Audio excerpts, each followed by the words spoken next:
biasanya orang spiritualis seringkali mendapatkan firasat-firasat atah tanda-tanda alam. Pak Ganjar kan ada di depan, Iya. Bapak Mahfud di belakang, belakangnya. Ayo sekian, saya takut gitu. Dorong tuh, Oleh Bapak Mahfud. Udah masuk, gitu kan. Ya udah akhirnya masuk gitu. Ya. Kalau saya lihat dari aura, mohon maaf saya bicara aura, bukan saya memamerkan ilmu, bukan.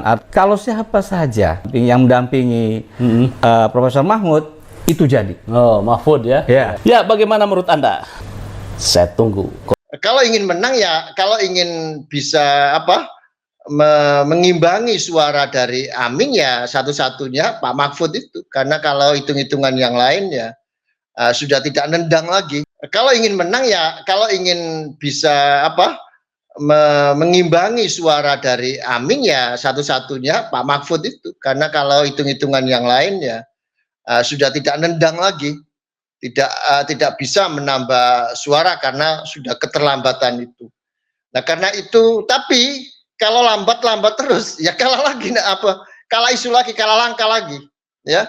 Nah oleh karena itu mengapa Pak Mahfud menjadi idola, karena menjadi titik temu banyak pihak, ada NU-nya, ada intelektualnya, ada sebagai sosok yang dianggap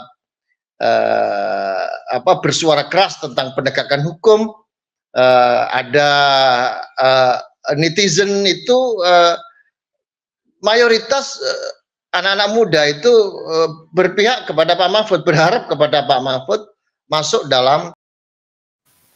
Ya, baik, ini dari para spiritualis. Nah, biasa pada Suka TV segmennya ada seperti itu. Politik dan mistis tidak bisa dilepaskan. Ini yang santai-santai aja. Saya putar satu kali lagi bahwa Mahfud MD disebut Trunojoyo. Ada sosok yang gagah berani, kemudian bisa selalu menang dalam pertempuran, yaitu tokoh Madura yang namanya adalah Trunojoyo. Nah, kita coba Gus gitu ya. Jangan-jangan nih. Jangan-jangan ini Pak Mahfud ini memiliki sifat-sifat gitu ya. Sifat-sifat keberaniannya Trunojoyo. Bagaimana dia berhadapan langsung dengan Belanda, bagaimana juga mengalahkan Amangkurat I ya. Pemberontakan yang dilakukan oleh Trunojoyo itu kan dilatar belakangi oleh ketidakadilan. Yang pertama adalah dilakukan tentu oleh kelompok Mataram yang kerjasama dengan VOC kan. Kalau sosok Trunojoyo itu lahir di mana itu? Setahu saya beliau di Bangkalan ya. Di Bangkalan. Ya, walaupun tugunya ada di ada di Sampang. Oh, ada di Sampang. Tapi kampusnya ada di malah ada di Bangkalan. Tugunya adalah di Sampang. Ada di Sampang, dan Pak Mahfud itu kelahiran Sampang. Setahu saya Pak Mahfud kelahiran Sampang. Walau ini kan Trunojoyo, kemudian juga firasat-firasat dari spiritualis. Saya sekalian saja, bagaimana sebetulnya persepsi Mahfud MD terhadap Gus Dur? Saya putarkan lagi, kemudian nanti kita polling. Jadi biar komprehensif kita nanti melihat sosok Mahfud MD sebagai cawapresnya Ganjar. Konon kabarnya ada dua yang sangat dicintai oleh Gus Dur di bidang hukum, Baharudin Lopa dan Pak Mahfud. Tuh. Bagaimana nih cerita Gus Dur melihat sosok Pak Mahfud yang Anda tahu? Iya, Profesor Dr. Mahfud MD, Pak Mahfud sekarang yang menjabat sebagai Menko Polhukam memang punya kedekatan khusus dengan Gus Dur ya. Jadi dulu Gus Dur berharap bahwa penegakan hukum di negara kita memang dipercayakan oleh dua tokoh, yaitu almarhum Baharudin Lopa yang waktu itu sempat diangkat menjadi Jaksa Agung, cuma karena beliau dipanggil oleh Allah setelah menjabat 1 bulan, sehingga Gus Dur sangat berharap besar oleh satu lagi yaitu Pak Mahfud gitu ya. Karena menurut Gus Dur Pak Mahfud adalah orang yang baik, jujur, berani dan pintar gitu ya. Sehingga Gus Dur sangat berharap besar untuk bagaimana caranya menegakkan hukum dan memberantas korupsi di Indonesia. Saya bangga membantu orang yang punya ini ya, bangga. Ya.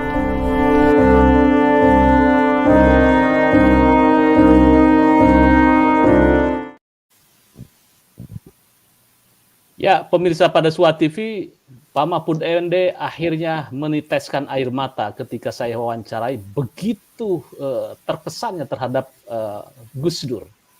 Kita masuk ke dalam materi selanjutnya, yaitu polling Capres-Cawapres 2024 di komunitas Pada Suka TV. Nanti bisa komprehensif kita melihatnya. Nah, ini jika pemilu dilaksanakan hari ini, pasangan manakah yang akan Anda pilih? Ini polling dilakukan 29 bulan 9 2023. Votersnya adalah 3.800. Anies Baswedan, Muhaimin Iskandar 40%, Prabowo Subianto Hovifah 15%. Ini siapa Gibran tidak saya masukin. Kemudian Ganjar Pranowo Mahfud MD 46%. Kemudian 3 bulan yang lalu, jika pemilu dilaksanakan hari ini, pasangan manakah yang akan Anda pilih? Votersnya adalah 3,3 ribu. Polling dilakukan 4 minggu yang lalu.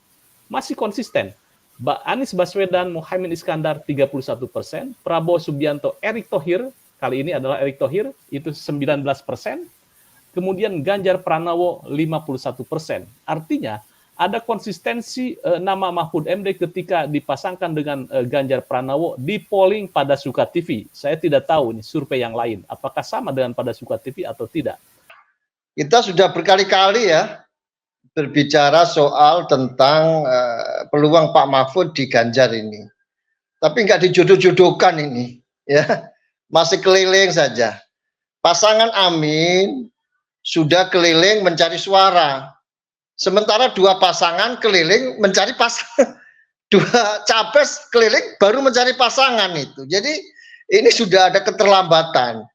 Karena itu pihak PDI tidak pihak pasangan Pak Ganjar tentu tidak mau risiko ya mengambil capres, karena ada beberapa langkah momentum-momentum yang penting sudah terlewati dan diambil oleh Amin.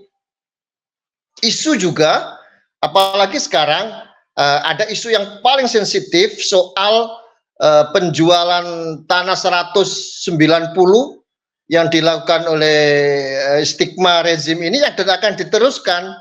Nah ini berat juga bagi pasangan yang ingin meneruskan itu, NKRI harga mati itu. Nah, sementara pasangan Amin membawa perubahan. Nah, perubahan tentu antitesa terhadap pola-pola kebijakan yang membahayakan terhadap kedaulatan negara itu sudah beralih, anginnya sudah berembus ke Amin. Nah, situasi kayak seperti ini tentu sudah kalah langkah, kalah isu, maka kalau ingin menang ya, kalau ingin bisa mengimbangi suara dari Amin ya satu-satunya Pak Mahfud itu, karena kalau hitung-hitungan yang lain ya sudah tidak nendang lagi, tidak bisa menambah suara karena sudah keterlambatan itu. Nah karena itu, tapi kalau lambat terus ya kalah lagi, kalah isu lagi, kalah langkah lagi, ya. Nah oleh karena itu mengapa Pak Mahfud menjadi idola, karena menjadi titik temu banyak pihak, ada NU-nya, ada intelektualnya, ada sebagai sosok yang dianggap bersuara keras tentang penegakan hukum, ada netizen itu mayoritas anak-anak muda itu berpihak kepada Pak Mahfud, berharap kepada Pak Mahfud masuk dalam 2004 ini, dalam pertarungan 2004 ini. Nah, saya kira kalau pihak Pak Ganjar berpikir ya, tim-tim Pak Ganjar berpikir untuk tidak ambil resiko ya, saya kira Pak Mahfud akan menjadi tetap idola meskipun beberapa momentum dan beberapa langkah sudah terlewati, sudah kalah dengan pasangan Amin. Itu Mas Yusuf. Oke, jadi menurut Anda bahwa Mahfud MD adalah solusi yang paling pas, yang paling tepat untuk menjadi cawapresnya Ganjar, dan ini relevan dengan kondisi kekinian. Nah, Ya, persoalannya menurut Anda? ya memang itu yang paling sesuai, karena sudah kalah start tadi itu, isunya juga kalah, gerakannya juga sudah kalah lincah dan sebagainya. Karena itu calon-calon yang lain artinya tidak memungkinkan untuk menambah suara yang signifikan. Nah, karena itu yang bisa mengimbangi gerakan Amin ini, baik gerakan yang sudah masif maupun isu yang begitu kuat berpihak kepada Amin, maka satu-satunya yang bisa ngimbangi ya Pak Mahfud itu. Itu Mas Yusuf.